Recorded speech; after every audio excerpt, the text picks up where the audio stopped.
There's something deeply unsettling about Meghan Markle and Prince Harry's latest Halloween performance, and yes, it was a performance, not a family moment.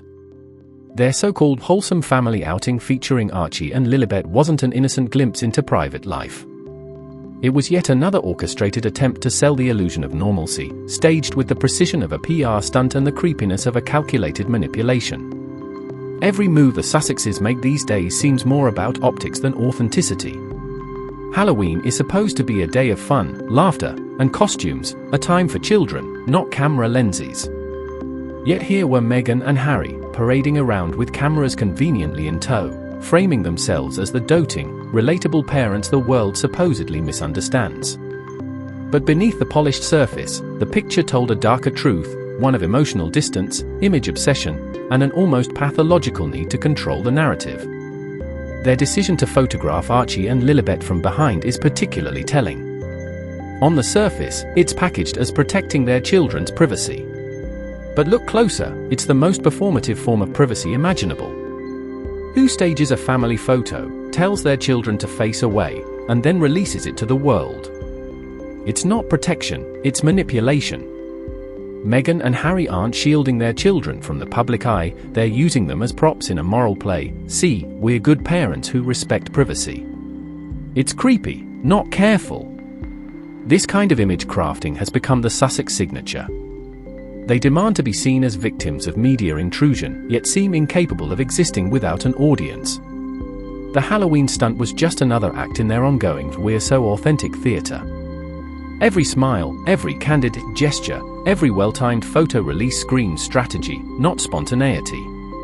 And the result isn't warmth, it's cold, rehearsed calculation. What makes this worse is how Meghan and Harry appear convinced that the public still buys into their carefully scripted love story. But the illusion is cracking. Their public appearances increasingly reveal a strained alliance built on mutual self-interest rather than affection. They cling to one another when the cameras roll, but the connection feels hollow, like two actors who've forgotten their lines but are forced to keep the show going. And Meghan, ever the self-styled director of this royal soap opera, seems determined to push her narrative of domestic bliss, even as the cracks show. She understands how to stage a moment, how to turn lighting, framing, and even children into instruments of persuasion. But the problem with over-manufactured images is that they lose humanity. People can sense when something's off, when something doesn't feel real. And there was nothing real about this latest stunt. The back-facing photos of Archie and Lilibet expose more than they hide. They reveal Meghan and Harry's obsession with controlling perception while pretending not to care. It's an eerie contradiction, a family desperate for privacy, yet addicted to attention. If they truly wanted to protect their children, they wouldn't choreograph scenes involving them. They'd live quietly, without cameras, without staged symbolism. But the Sussexes don't know how to live off stage. For them, life only matters when it's performed. There's also an unsettling hypocrisy in the way they manage their public persona. They denounce the royal family for using them while doing precisely the same thing with their own children. The difference is that the monarchy operates as an institution, Meghan and Harry operate as a brand. Unlike any brand, they know controversy and calculated visibility are currency. Halloween, a time for innocence, became another marketing opportunity, and they took it without a hint of shame. One can't ignore the eerie emotional undercurrent here. The image of a family trying too hard to appear united, while standing awkwardly apart, is symbolic of everything wrong in the Sussex world. They've become actors in a story no longer believable, a story built on resentment, projection, and PR polish. Instead of healing or rebuilding, they double down on pretending. It's difficult not to feel disturbed by the way Meghan seems to treat motherhood as an aesthetic rather than an experience.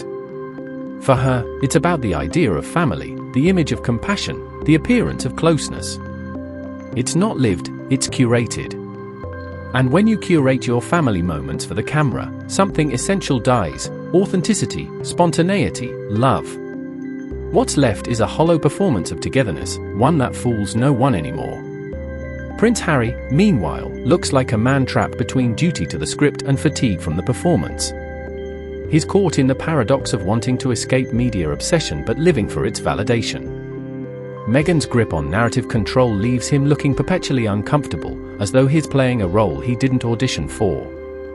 The Halloween stunt didn't show a happy couple, it showed two people united by a brand, not by emotion. The irony, of course, is that the more they try to prove they're a normal, loving family, the stranger it all feels.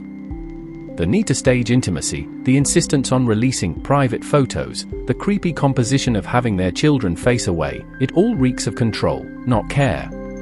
They've become prisoners of their own mythology, forever performing sincerity they no longer possess. In the end, Meghan and Harry's Halloween display wasn't sweet, charming, or endearing.